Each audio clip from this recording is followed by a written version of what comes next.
wanna hand it, you gonna panic. I'm a superman. I know you can't split it.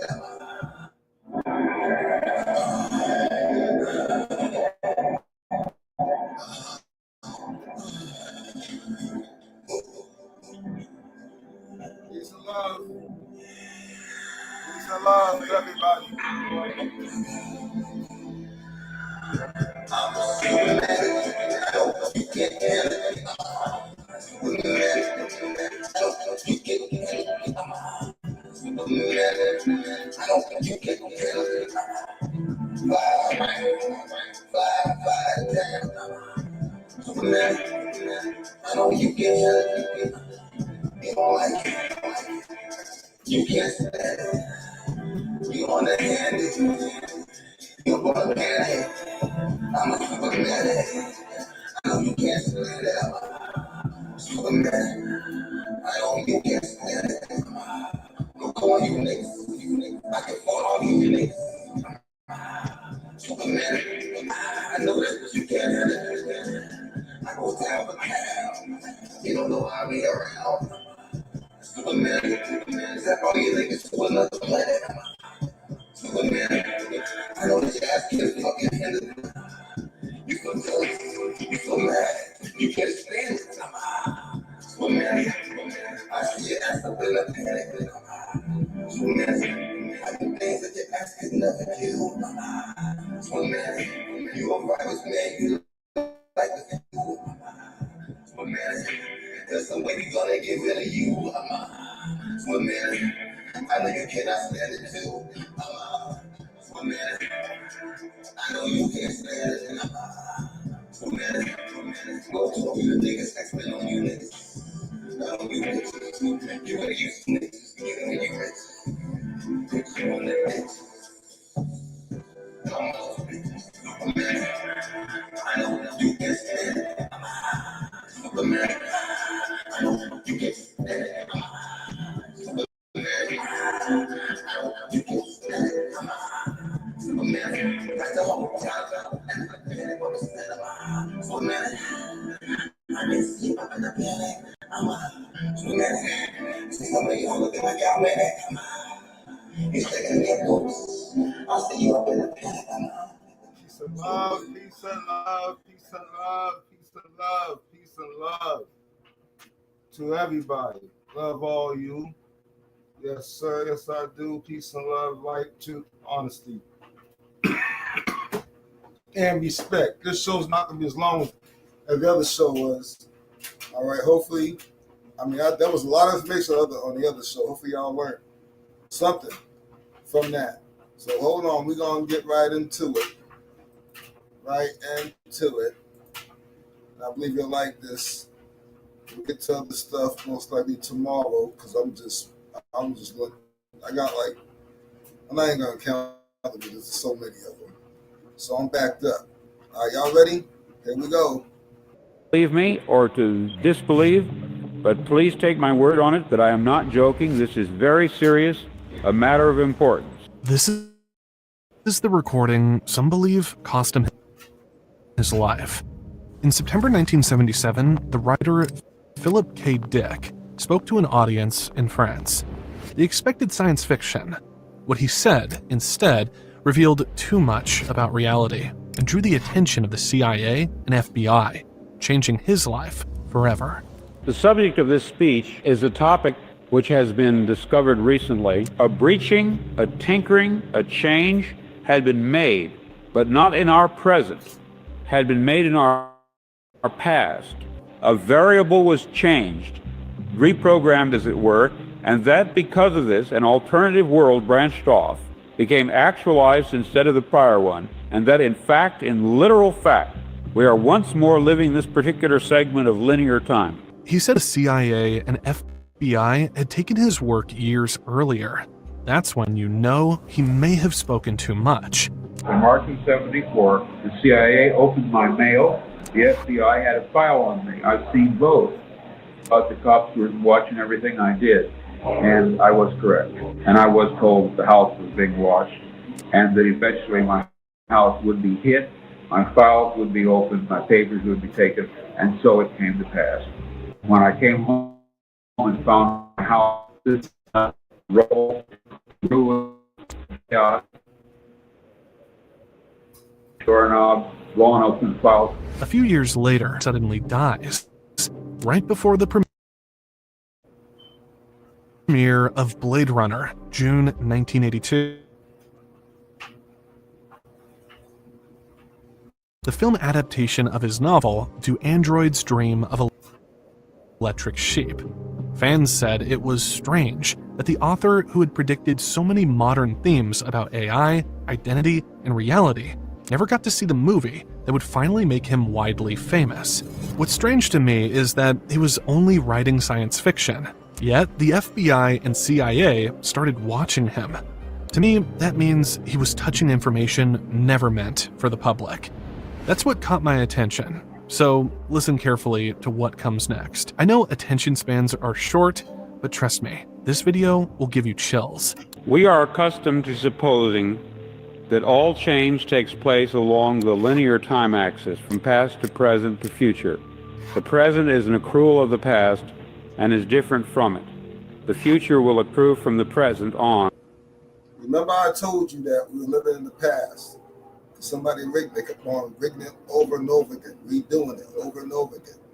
We have broken that, so they can't have that. What's going to happen now is that they trying to steal the energy so they can try to redo it again. They can't get no energy, no matter what they do. So they're going to end up making the world only for them, and everything they created that was evil, and all the bad guys that got in cahoots with them, and all that stuff. And they're going to go do the mess that they wanted for everybody else. Okay? But listen to this guy. And be different yet. That an orthogonal or right-angled time axis could exist, a lateral domain in which change takes place, processes occurring sideways in reality, so to speak. This is almost impossible to imagine. How would we perceive such lateral changes? What would we experience? What clues, if we are trying to test, should we be on the alert for? In other words, how can change take place outside of linear time in any sense to any degree? Bill tries to make this strange idea easier to understand with a simple picture. Imagine on a wall. Instead of replacing the whole painting, the servants secretly change details on the same canvas. They remove a tree, add a girl, shift small elements. When the owner looks at it, he sees something new, yet also familiar.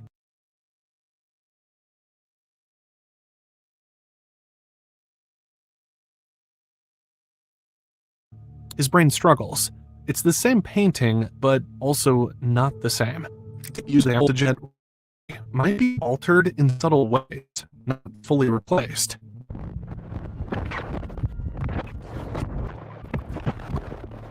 Contemplating this possibility of a lateral arrangement of worlds, a plurality of overlapping Earths along whose linking axis a person can somehow move, can travel in a mysterious way from worse to fair to good to excellent.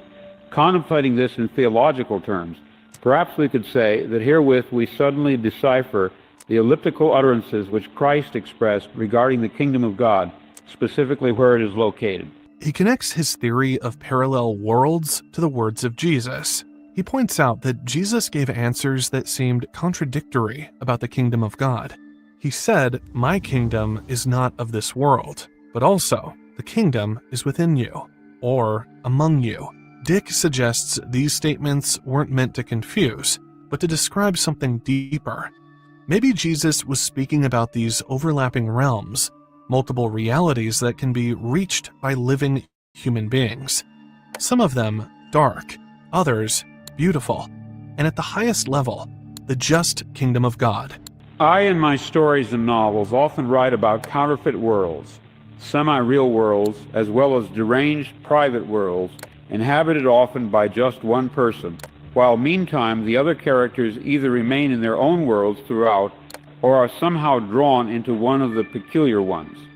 This theme occurs in the corpus of my 27 years of writing. At no time did I have a theoretical or conscious explanation for my preoccupation with these pluriform pseudo-worlds. This guy told us, right? Okay, this is what he's not telling us. They was trying to figure out where they go with the God word, but really that's you. Except with source. They were trying to figure out where source is at, right? And he was obviously looking to find out where source is at. He wanted post-exposed information. And eventually the CIA spoke to him, and somehow he just disappeared. So he had let the cat out the bag. What they was trying to do was trying to figure out where exactly were you at. They know that you're on the outside of all of this.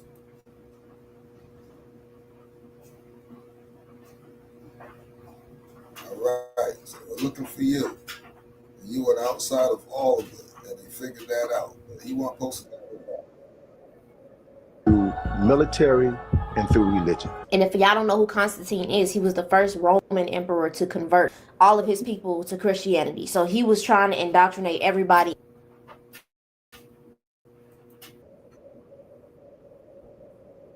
into Christianity. And it was that. You can see I haven't uploaded in 12 days, which I was working on. In the research that I've been looking at and the book that I've been reading, it's been talking to me about Jesus and, you know, that whole story and everything about the history surrounding that. And I just wanted to share with y'all what I've learned so far. And yeah. Now we know the name's wrong. We know we don't serve anybody. We don't worship anybody. All that stuff. We know that, okay? She just wanted to find information because some of the words that character said had a lot of meaning that we know. And every meaning's a double meaning. Well, some's a triple because they invert something to make it a fucked up meaning. But there's always usually at least 1 to 2 good meanings. And of course, usually you hear about the bad one before the other two because that's how they designed it on some sucker shit. But just watch, listen to what she has to say. We don't worship no Mr. J. We know we got the what they want to call the Christ consciousness, which is just our source consciousness. Y'all just tell me in the comments what y'all think. This was the real crucifixion of Christ. All right? These are axiotonal lines in our body. Now, with that shield mutation that we just saw, it creates very specific blockages of energy lines in the body. It crucified the inner Christ, is what it did, the inner Christ grid. It crucified our ability to run D12 Maharata Christos to activate our flame bodies and our silver sanctum. So the real crucifixion story was about this. And the funny thing is, even historically, the man called Jeshua, the man who was Jesus Christ, did not die on the cross. He was not killed, he ascended. And they didn't tell anybody that because they wanted to build a martyr that people could follow and then think it was okay that they got martyred too. This was what the real crucifixion was about.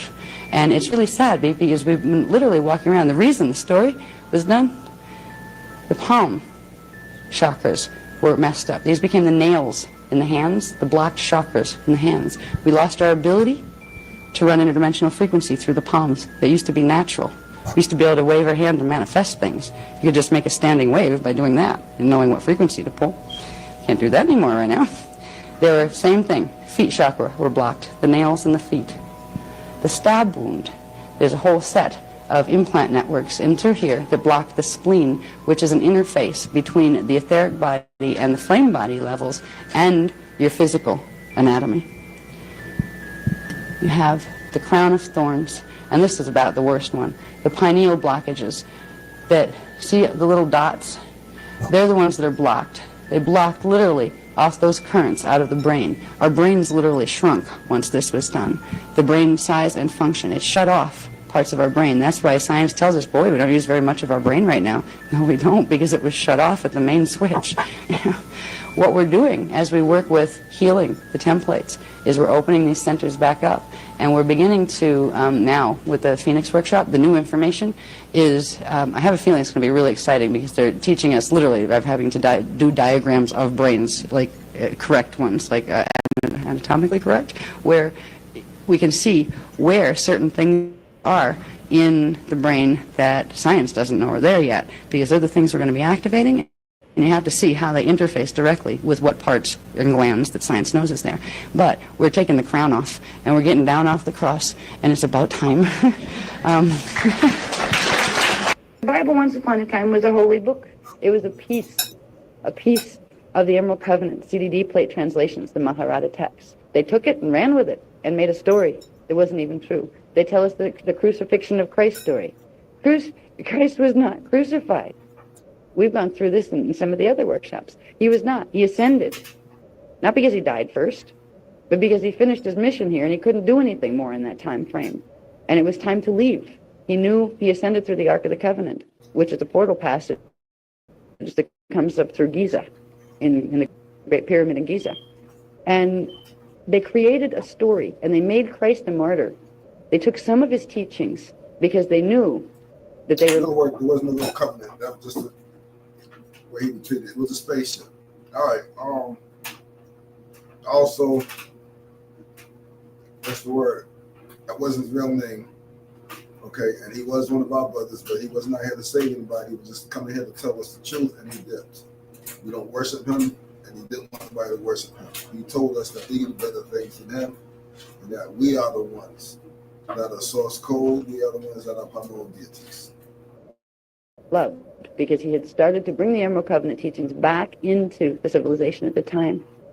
They took the idea of Christ, they took the history of the man named Christ, twisted it up into the history of another man who was one of their hybrids that was supposed to get back on, bring his people back into the Emerald Covenant and didn't. And they created this whole story, this whole Jesus, Mary, and Joseph story that was agreed upon by even the competing groups, be they, whatever, if they were Protestant or Catholic or whatever, it didn't matter. There's one story that was agreed upon. This particular biblical story, what do we do with what happened in the biblical times? Because for them it was a big problem. There was this guy with what they considered a big mouth who went around and he had his memory back and he talked about the Emerald Covenant and he talked about ascension and he talked about stargates and about the Templar and he talked about the times that were going to come when there was going to be a big battle between the fallen angelic races who were going to try to get the planet. These were the things that were in Revelation and stuff originally. They told us the whole story. Now they all encoded it. Now it's all encoded. And hells. But perhaps the main reason for excluding these books was the desire to establish a unified and orthodox version of Christianity that could be defended against heresy and dissent. We know that Jesus wasn't his actual name. They changed his name. They changed the story of how he ascended. They took books out of the story. Let's just go over some of the stuff that they took out of the books. So everybody's in this uproar right now about the whole thing with Disney buying the rights to the Bible because people are starting to notice that scriptures are being removed. Then other people are like, oh, wait a minute. No, those scriptures were already being removed, right? And the main one everybody's talking about is Matthew 17:21. Now, this is the scripture right here, okay? This is the King James Version. Even the Bible that I have, that I was reading this morning myself, I grew up reading the NIV version. It does not have the scripture in there.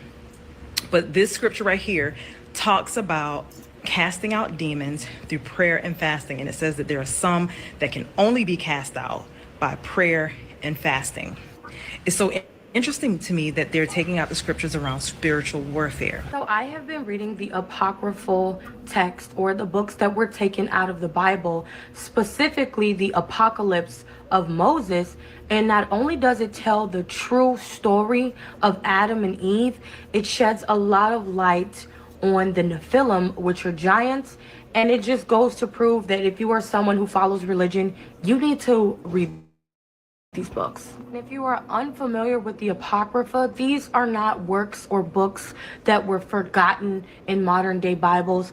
They were actually taken out by a single religion that I will not name for controversial reasons, only because they did not align with what they wanted people to know. They go into detail as to what happened between Satan and God, and now I'm on the story of Adam and Eve and what they really did, what really happened, and how they were dealt with. If you are interested in learning about the Apocrypha, you can go to some of my videos where I talk about each one in book by book, but this specific one is going to be about the Apocalypse of Moses, or the true story of Adam and Eve. Now, if you are familiar with the real story of Adam and Eve, it goes as Adam and Eve were in this sanctuary and garden, and God made them so pure, and a serpent came and whispered to Eve. Eve ate the apple, and so did Adam. And in doing so, they realized that they were given all this knowledge, and they were shamed because they now know that they are naked, which God tried to hide them from. And that's pretty much where the story ends. That is the watered down version that is told in multiple religions to. First of all, we're going to pause on that, and I'm going to show you something that I just learned today too about Adam and Eve. I reread Genesis. God never told Eve not to eat the apple. That is number one. I can't believe y'all been sitting around lying and telling these folk tales. Eve wasn't even created yet. Eve wasn't. So in other words, they've been telling you made up stories and twisting up with stuff about us, about our body parts and our abilities, but turn them into stories. But also the story was about you as far as what's the word? How can I say it? How they destroyed your planet, and they tried to say they created you when they didn't, but they created something else. How they tried to lower you and put themselves above you. All right, that's what that story was all about. But and with that story, they'll change the guy's name a whole bunch of times, and the real guy's name, they'll never tell you. But we never praised and worship anybody because we weren't supposed to. All right. Even that guy told us we gonna do better things than him. Okay. And of course told us we source. All right. We the promoted deities. All right. So of course they twist everything. You see how the scriptures they quoting that they got this guy Mr. J saying actually was actually quoting spiritual parts of us and our bodies and how we do stuff in the sun versus the scriptures they actually saying the way if you would just read it the way it sounds like it would make you fall into religion.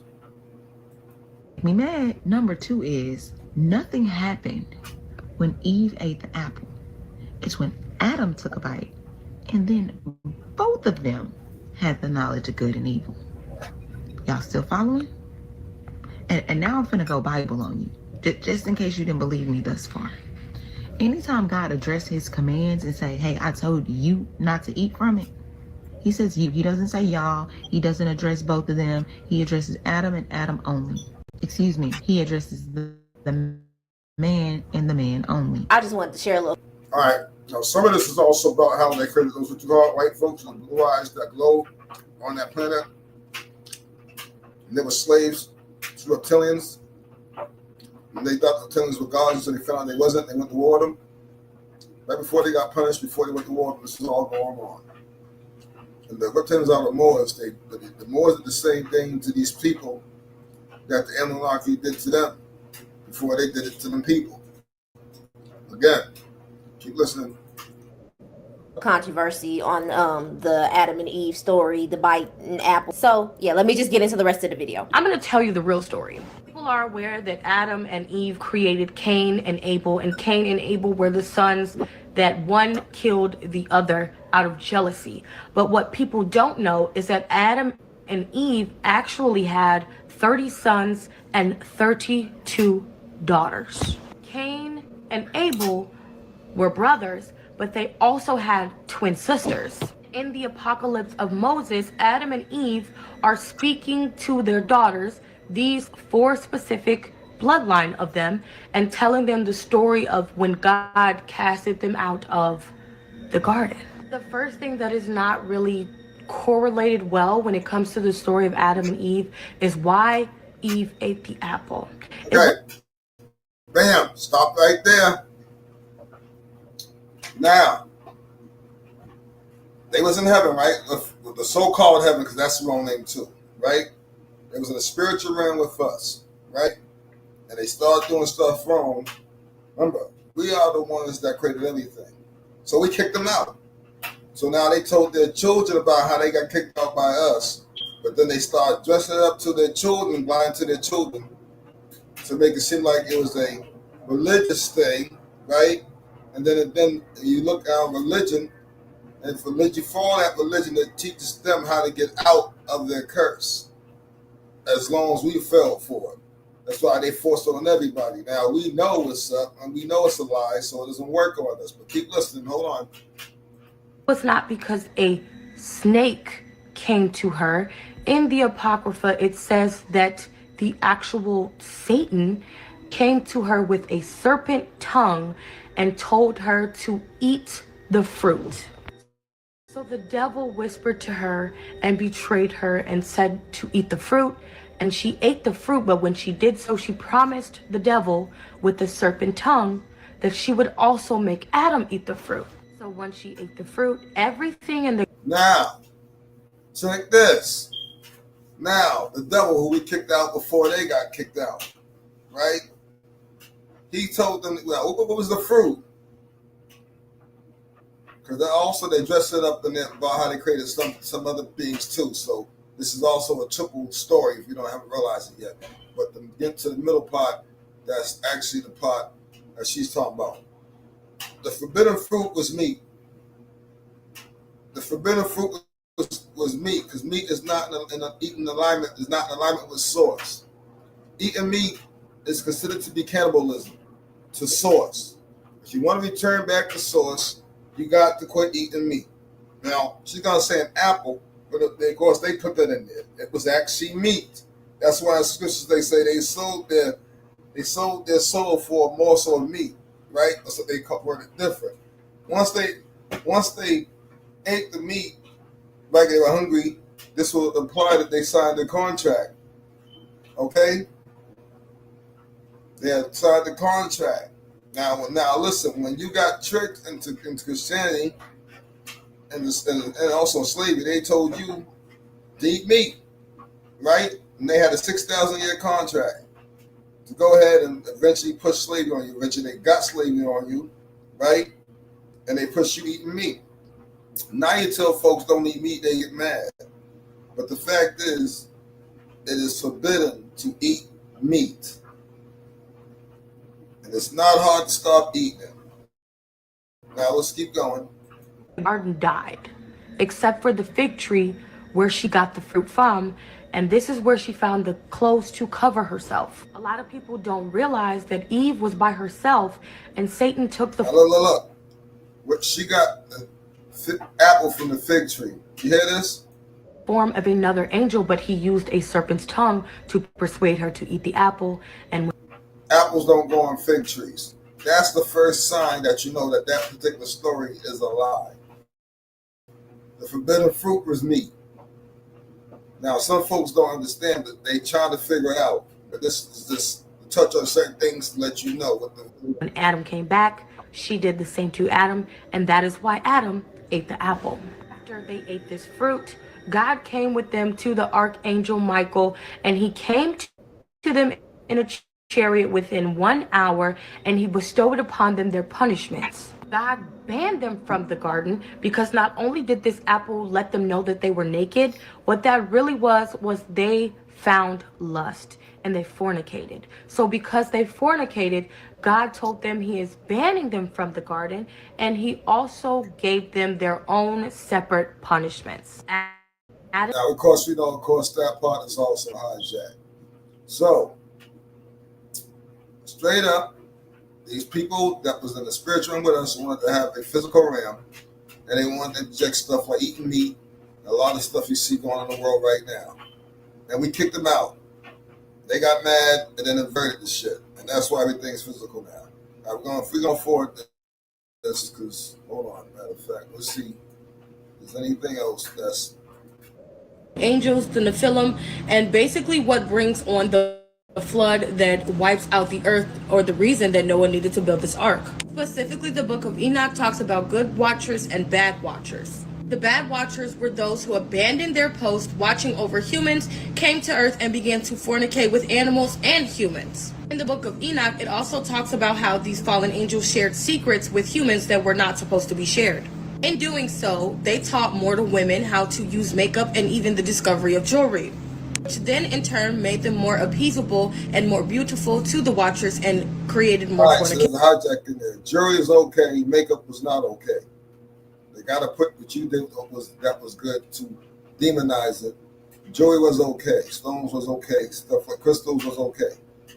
But that they want to try to do was demonize that part. Okay?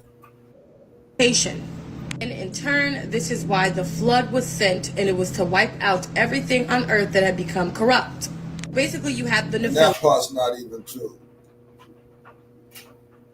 We found out, because Enki spilled the beans, and we call those bad names to us, that we're better than them, that we are the true ones, that we are the primordial deities, and that what's really going on. And Enlil, I think his name too, got mad and then decided that they were going to flood this planet. Okay? They tried to kill us. They tried to wipe us out. We were not created, though. But, of course, they come on taking claims trying to say we're created and we're not. Those are fallen ones, by the way. Those names are fallen ones. So the fallen ones tried to destroy us. Why? Because we started finding out that these guys had no business ruling over us, and we was not going to allow that.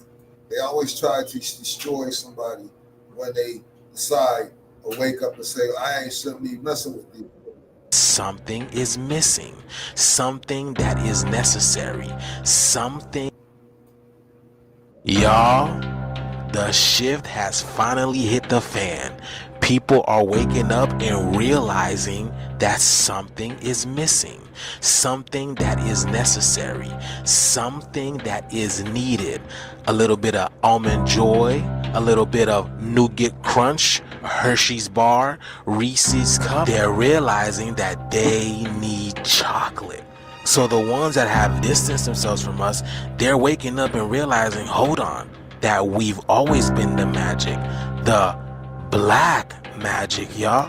What the hell? The veil is really lifting, y'all. I miss black people. I know that sounds crazy, but I am from Georgia, and I used to go to HBCU, and the majority of my friends were black, and now I live in a small town in California, and I miss black people. There's not very many here, and I hate it. Like, don't get me wrong, I love my job, I love my friends here, but I miss black people. Don't come for me. I miss the culture, I miss the vibe, I miss the confidence, the jokes, the food. I miss black people. Something's missing in my life, and I've come to the conclusion that that's what it is. I need some black joy. The fact that black joy even exists as a concept in the world is miraculous to me.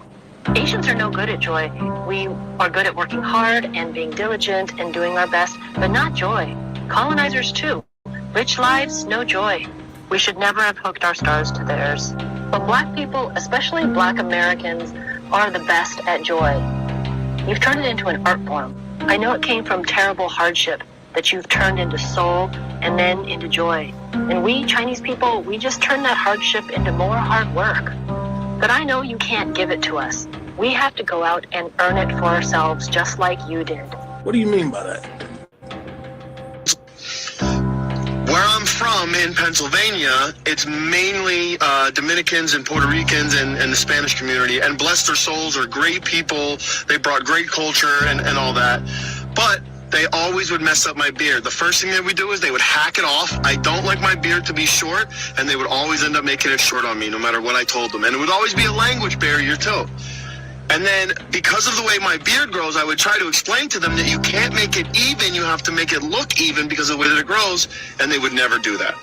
And then today I decided to give another barber a chance. After years, I came to a black-owned barber shop. And I'm just saying, I think I found a barber. See, this is exactly what we tried to tell y'all for the past 400 years, but nobody didn't want to hear us. You know what I'm saying? What did y'all do? Y'all hid our history. Y'all lied to us. Y'all manipulated us. Did some crazy things to us. For the past 400 years, we tried to tell y'all. We tried to show y'all how to live in harmony with nature, how to live in harmony with us. You know what I'm saying? You don't need to work in order to earn a living in this system. That's not how nature works. But y'all didn't want to listen to us. Then you guys took our spirituality, you turned it into religion, you made it evil so we wouldn't be able to use it and wake up out of this. People are locked in currently, but now the shift has literally hit the fan. Our brothers and our sisters are waking up, and now this is the collapse of this three-dimensional system because we don't want to play this game anymore. This is what actually brings me black joy. So yes, y'all, my brothers and sisters, the shift is here, but I want you to realize everywhere you go, I want you to know that you are someone's almond joy, okay? The shift is here. Everybody's going through it. They see it. They feel it. Let me know what you guys think about this video. Let's continue to get it. Peace in. I'm here to tell you right now, we don't care. Let me tell you, we don't care. All right, hold on, y'all. We almost done.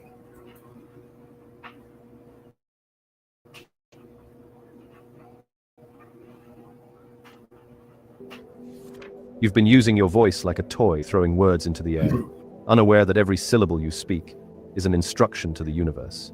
Your throat isn't just a passage for sound, it's an engine, a quantum transmitter, tuned to the same frequency that God spoke the universe into existence with.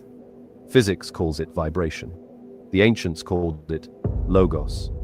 You call it speaking, but in truth, what escapes your lips is a command sequence.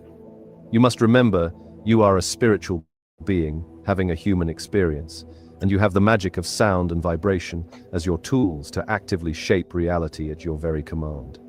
Don't just listen to these words, but after you are finished watching, go out and apply it to your daily life, and then you'll see the magic of what was always there, manifesting right in front of your eyes. You're going to learn it all today, so stick around until the end with me. You see, everything that exists, every molecule, every star, every thought is vibration condensed into visibility. Max Planck, father of quantum theory, once said that matter is simply energy whose vibration has been slowed down enough to be perceived by the senses. The universe is not built from things, it's built from frequencies. And the most sophisticated frequency generator you possess is... When you speak, you're not just expressing emotion or describing events. You're shaping the field that listens back. In the quantum model, observation collapses probability into form. The act of awareness selects one outcome from infinite potential. But sound, especially sound charged with emotion and intention, is not passive observation. It's active creation. The moment you articulate a word, you create a vibration that encodes information into the quantum field, commanding energy to take shape. Ancient civilizations understood this long before we rediscovered it in laboratories. The Egyptians spoke of Heka, the creative power of utterance. In Greek thought, logos was the beginning physics. Modern Big Bang,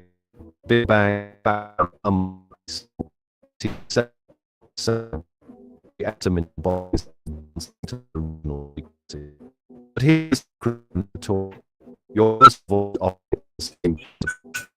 words you speak rapidly shifting the probabilities that define your experiences.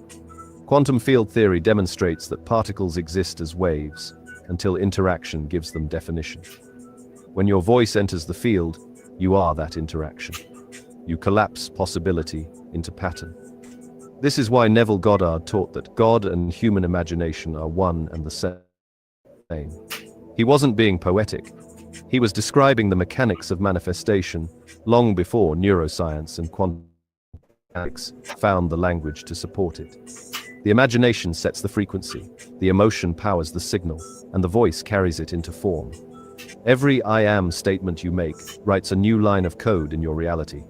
Every careless word embeds a different frequency in your field. Think about it scientifically. A tuning fork vibrates, and another nearby fork begins to resonate, not through touch, but through coherence. This is called sympathetic resonance. Your words work the same way. When you speak with conviction, the environment adjusts itself to mirror the vibration you've emitted. Sound waves may fade, but the energetic signature remains, encoded in the... So in other words, in this matrix, because you're working in the matrix, when you say, because you should know by now when you say, I am a primordial deity, This place has to respect that and start aligning itself to that and brings you and starts aligning itself with you into the universe. All right, as long as you do the work. When you sit there and you say that I create my people, we created all the planets when they were spiritual before they got inverted. You also are speaking that into reality, speaking that command that we did that. You're claiming it. You put your claim on it. When you say we are the primordial deities, you put the claim on it.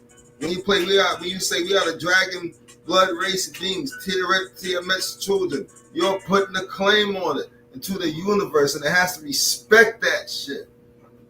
It's to the point that if anything come near you, hear your ears ringing, and it's ringing loud, and if it's a bad one, you say, get away from me, respect my sovereignty. It has to leave you alone. Even if you think it has to back up off you, it can't touch you. But you got to start speaking these things into reality, because that's who you are. Start claiming who you are, speaking it out loud. That's why I told you, when you're alone, sitting alone, talk to yourself aloud. Tell yourself, I'm a primordial deity. They can't touch me. They can't touch us. We made all the planets. We're a collective. We the one that changed the game. We over there is the ones changing all of the timelines, because we the ones doing it. We the ones doing it. What we want. We get what we want. They gonna get what they want. Keep telling yourself that out loud when you by yourself in a room, because you're speaking it to existence about who you really are. You're claiming it. In the field like ripples in space-time. Jacobo Grinberg, the Mexican neuroscientist who studied what he called the neuronal field, demonstrated that consciousness directly influences measurable physical systems. He discovered that when two people entered deep coherence, their brainwave patterns synchronized even when separated by distance.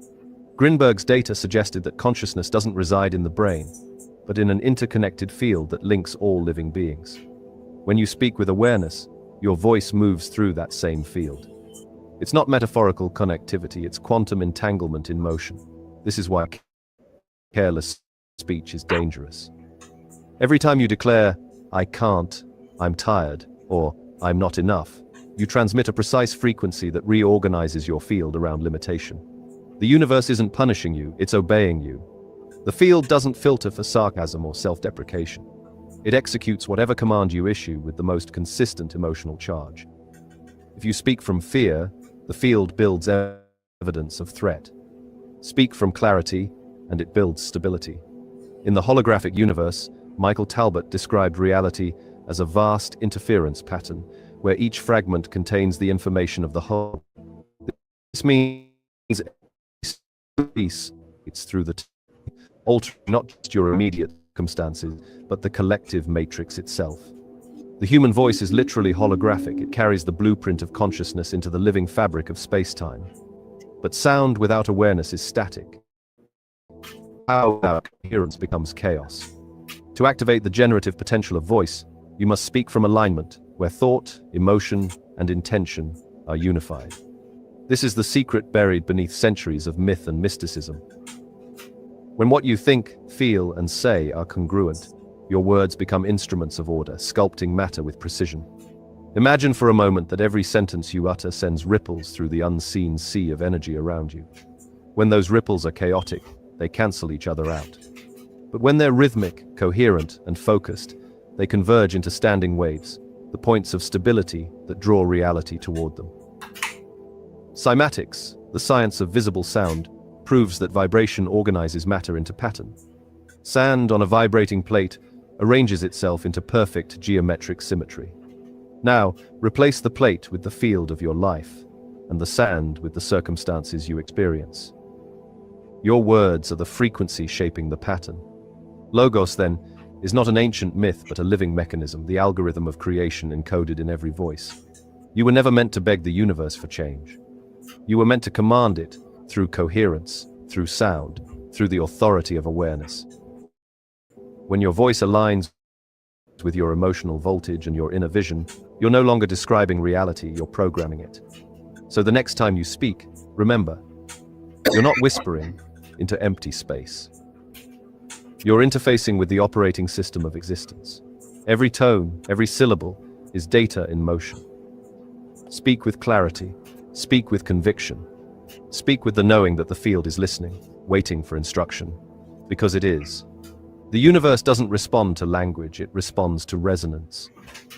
And when your resonance carries the frequency of certainty, creation has no choice but to obey. You are not just a voice among billions. You are the frequency that builds worlds. Most people feel emotion like static, chaotic surges of energy that crash through them without direction or design. They try to think their way into new realities while their nervous systems broadcast the opposite signal. Every declaration they make is drowned out by the low hum of fear, doubt, and resistance. But emotion isn't noise, it's current. It's the electrical voltage that powers every word you speak into the field of perception. In neuroscience, Antonio Damasio describes emotion as the neural mapping of the body's state. It's your biology reporting on the harmony or discord between what you believe and what you experience. Candace Pert called emotions molecules of communication, biochemical signals linking brain, body, and consciousness into a single feedback system. When that system vibrates coherently, when the brain's language of thought, the heart's rhythm of feeling, and the body's chemistry all align, you enter a state that the HeartMath Institute terms physiological coherence. In this state, your entire being behaves like a unified circuit. Every cell listens, every cell agrees. This is the secret engine beneath what the ancients called faith. It isn't blind belief, it's energetic consistency. When your emotional voltage matches your verbal frequency, you create resonance. When it doesn't, you create interference. Imagine trying to broadcast on 2 radio stations at once. One frequency announces abundance, the other whispers scarcity. The signal cancels itself. The result is static, a life that repeats the same patterns while insisting it's trying to change. Modern psychology describes this as cognitive emotional dissonance. You affirm safety, the limbic system runs the danger program.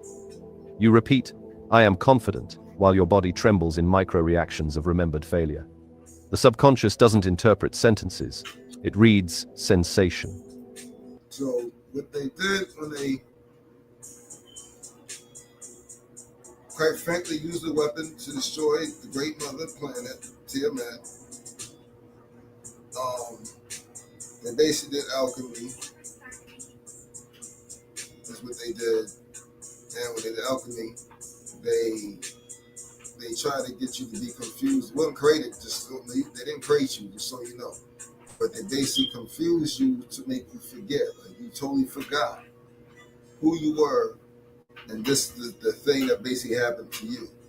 All of the inner you kept on saying aside a long time ago, this can't be right, something's wrong. You couldn't figure out what was wrong. So you kept going through this cycle, repeat cycle. Like I showed you the video that they were the guy that let the calendar back, everybody was living a repeated cycle. And I told you, everybody's living in the past. Because they kept on going back to the past and trying to change their punishment, which they can't change. There's no more doors for them. Now they're going to have to face their punishment. Finally, their contract has ran out. They had 6,000 years to do it, and they can't do it no more. This is it. Now we in control now. All right? So that's what they did to us to make us forget. Now that's over. We remembering now. And the great Remembrance Day has came. So a lot of the young newcomers are waking up. So all you teachers that were teaching, or only teaching a little bit now, or have stopped teaching altogether, need to get back on teaching again, because these young folks, they need y'all. If your words say yes, but your pulse says no, the body believes the pulse. The field of your perception obeys the stronger signal. That is why emotion must be trained like voltage through a wire. Too low, and the circuit collapses. Too high, and it burns out in drama. The art is modulation. Learning to hold intensity without distortion. Practices such as coherent breathing and focused visualization aren't mystical indulgences. They're neuroelectrical calibration techniques. Steady the autonomic nervous system, allowing emotion to amplify intention instead of hijacking it. The brain's electrical activity, measured in microvolts, responds instantly to emotional state. EEG studies show that gratitude and compassion increase alpha coherence, a relaxed, alert frequency range linked to creativity and clarity. Conversely, sustained anger or fear drives erratic beta spikes that fragment attention and shorten cognitive range. In physics, coherence allows waves to build amplitude. In biology, it allows consciousness to build power. Your emotional signature becomes the carrier wave on which your words ride. Think of emotion as sound. The same sentence spoken in despair or in certainty generates entirely different physiological responses in you and in those who hear you. Empathy neurons mirror tone before they pass meaning. Mirror neuron research at the University of Parma proved that humans literally feel the emotions they observe. You are always broadcasting. The question is not whether your emotion programs reality, but which version of reality your emotion programs you to perceive. Neville Goddard's insight that imagination and feeling are the creative act itself aligns with what Damasio later formalized. Feeling is the experience of being alive to one's own imagining. When you pair a mental picture with the physiological picture of joy, gratitude, the things that is there, plasticity rewires accordingly. In repetition under voltage until the body accepts the new frequency as normal. Here lies the difference between speaking affirmations and issuing commands. An affirmation is wishful thinking sent from the cortex. A command is full action. Former asks, the latter declares. When feeling and word fuse, you feel heat rise through the chest, resonance in the ribs, an unmistakable sense that the statement has weight. That weight is voltage. Emotion, then, is not weakness, but propulsion. High-frequency states, joy, love, awe, expand neural connectivity and release literally increase the brain's capacity for insight and trust. Low-frequency states, shame, fear, resentment, tight and perceptual fields, drifting as you can. The universe or expand in practical begins literacy. In the body, what breath sustains it, what story feeds it. The goal isn't suppression but transmutation, transforming reactive energy into directive energy. Anger becomes focus, fear becomes alertness, sadness becomes depth. Each emotion, when harmonized,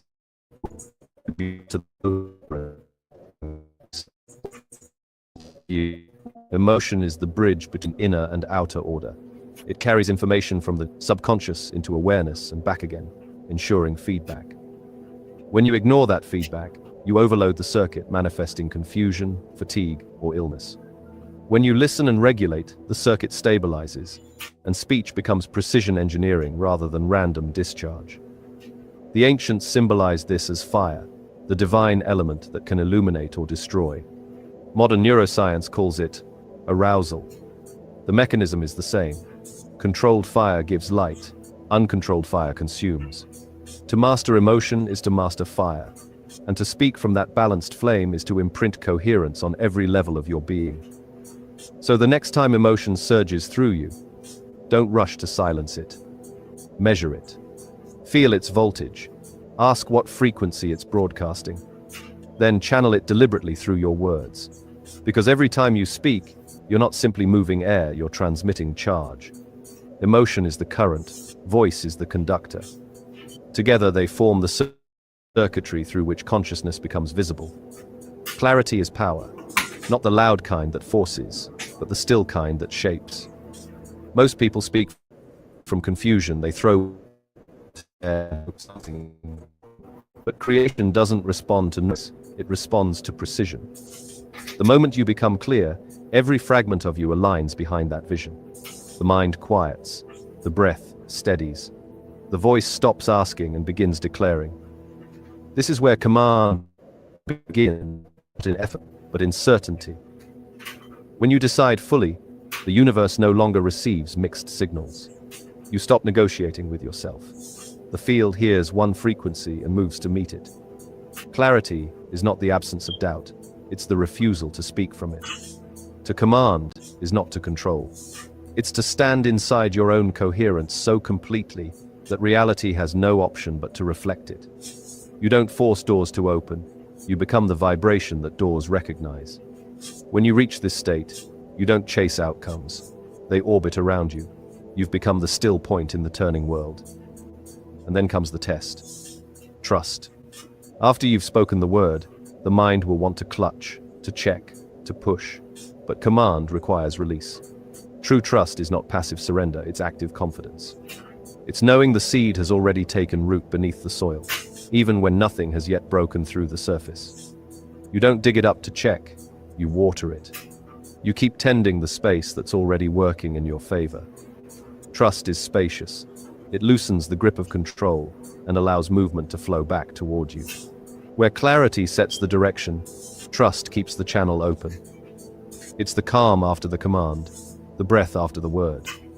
You're not waiting, you're receiving. Receiving is not submission. It is alignment. It's the readiness to recognize what's already arriving. The universe doesn't hide your answers. It places them in plain sight, right outside your usual habits of perception. To receive is to soften, enough to see what your tension kept you blind to. The opportunity, the insight, the sudden nudge in a conversation, these are the echoes of your command, finding their way home. This is the rhythm of creation. Clarity, trust, receiving. Speak, release, allow. It's a living cycle that repeats with every breath. When you inhale, you take in life's signal. When you exhale, you send yours back. The two are never separate. They're the same current, moving in opposite directions. When you resist, you block that current. When you trust, you let it circulate until life begins to mirror your inner tone. Embodiment is where the cycle completes. The command is no longer something you say, it's something you are. Every movement, every word, every silence hums with the same certainty. You've stopped chasing power and started being power. You've stopped performing faith and started living as its frequency. Embodiment is not about perfection. It's about congruence. You can feel when your inner state and your outer actions are aligned. Everything becomes simple, almost effortless. Even challenges lose their edge because they no longer threaten your center. You move like water, adjusting, not surrendering, flowing, not falling. To embody the command is to realize that nothing stands outside you. Life isn't happening to you, it's responding through you. Your voice, your emotion, your presence are not separate instruments. They're facets of the same tone. When that tone holds steady, the world harmonizes around it. Clarity gives direction. Trust provides space. Receiving completes the circle. Together, they form the quiet authority of creation itself. There is no pleading, no hoping, no fear, only coherence. Only the living echo of your own declaration moving through everything you touch. So, take a moment now, breathe. Let the body settle into what it already knows. The ground beneath you holds the same intelligence that formed the stars. When you speak, it listens. When you relax, it answers. When you stand in full alignment, clear, trusting, open, you become what the ancients called the Word made flesh. Not poetry, presence, not belief, reality in motion. And in that moment, there is nothing left to manifest, nothing left to reach for. You are the command, the release, and the receiving. All happening in one continuous act of creation. Everything you've learned circles back to one truth. You were never separate from the force that moves worlds. The same current that flung galaxies into motion hums quietly inside your breath. The same intelligence that carved rivers and lit the stars listens every time you speak. You were never meant to plead with reality. You were meant to remember that you are reality speaking to itself. The journey began with sound, with the word, the first vibration, the cosmic pulse that taught form how to exist. You discovered that voice is not metaphor but mechanism, the carrier of intention through the field of being. Every syllable you utter is a signal. Now, he put a clue and then explain the clue. So I'm going to give you the clue. I'm going to explain the clue. The breath right? They said they used to call it the breath. The source is the breath that made everything, all the planets. You are the source, and the source is the breath. They said the breath of life. You are the source of life. You are an extension of yourself who's outside of all of this source. Okay? You are an expression of yourself who's outside of all of this source. And they call source in ancient times the breath. So they put in the Bible as the breath of life. That's what the devil tried to take claim and said that he gave somebody the breath of life. But he did not give somebody the breath of life because he could not do that. This is why people cannot go where we're going. He could never give them the breath of life. Of course, he lied to them. He always want to be like us. Okay? Because we are the source, and the source is the breath of life. We're the source. Tone, a blueprint. The universe does not judge, it only echoes what you send. Then you descended into the engine itself, the power behind the sound. Emotion, the voltage that lights the word, the resonance that gives language its gravity. When feeling and thought align, your voice becomes command. When they divide. And in case you missed it, the source works with quantum energy, right? In case you missed it, okay? The source works with quantum energy. Some call it zero energy. Quantum physics. That's what we were into. We are multi-dimensional beings. Quantum beings. Multi-dimensional. Quantum. Divide, you generate static. You learn that emotion is not weakness but fuel, not chaos but direction. When held with clarity, it reshapes what you call possible. Finally, you arrived at embodiment, the state beyond theory, the place where command, trust, and receiving merge into one continuous rhythm of being. Here, speech is no longer something you do. It's what you are. You don't tell the universe what to build. You stand as the pattern through which it builds. Now listen to the space between words, the pause. Well, for us, we tell the universe what to build. In fact, we build because we build the universe. So we actually are attached to the universe. Even our body, electrical components in our body, if you don't know, that's what you have in your body, all right, are connected to your perineal gland. Your perineal gland is connected to the throne. That's the seat you're sitting inside your head. People say, where are we at? Inside of our body. I keep on telling you, you're in your brain, on the throne, sitting right behind the perineal gland. You can see everything. Okay, wow. All right, like I said, it's going to be a short lesson. Looks like that lesson's over. So peace and love to everybody. I guess I'll play one more music again. And then we'll go ahead and end this live since it's over so quick. I hope you learned something. I'm going to do another live tomorrow because I got way too much I got to put out. Like I said, I'm way behind.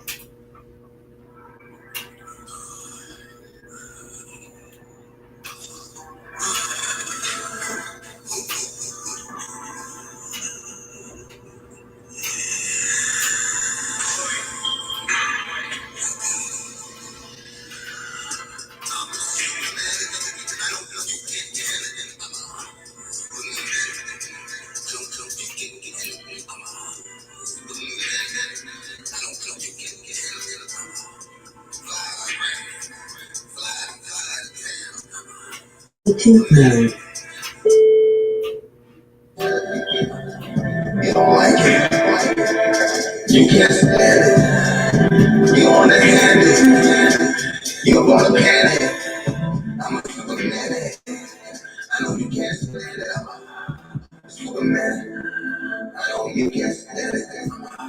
We're doing good, family. We're doing good, family. Superman.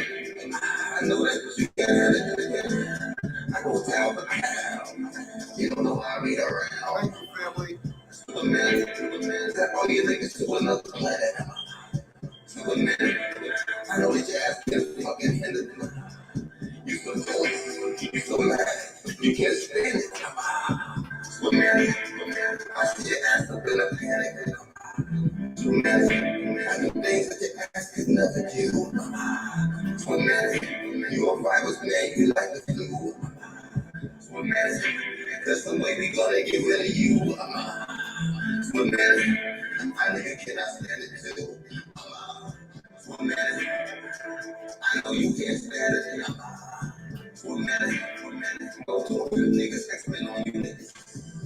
On you bitches. You ready, you snitches. You ready, you bitches. Put you on the bitch. Come on. But man, I know you can't stand it.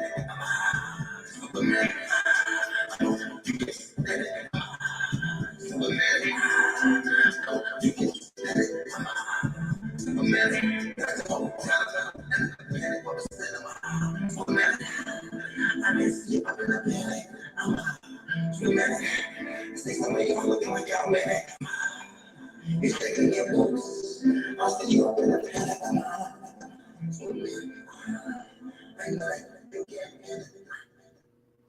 All right, y'all, that's it. Peace and love. I love all you.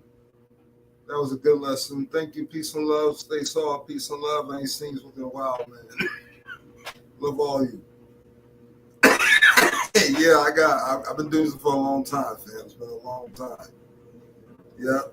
All right, y'all. Peace and love. Till tomorrow. That's right. We'll do it again. All right. Hopefully it's just one lesson. It might be two, but we'll see. I got a lot. I got a whole lot to put out. I took a little. Sometimes you gotta take a little break. You know what I'm saying, and just focus on you. Peace and love, though. I love all of you.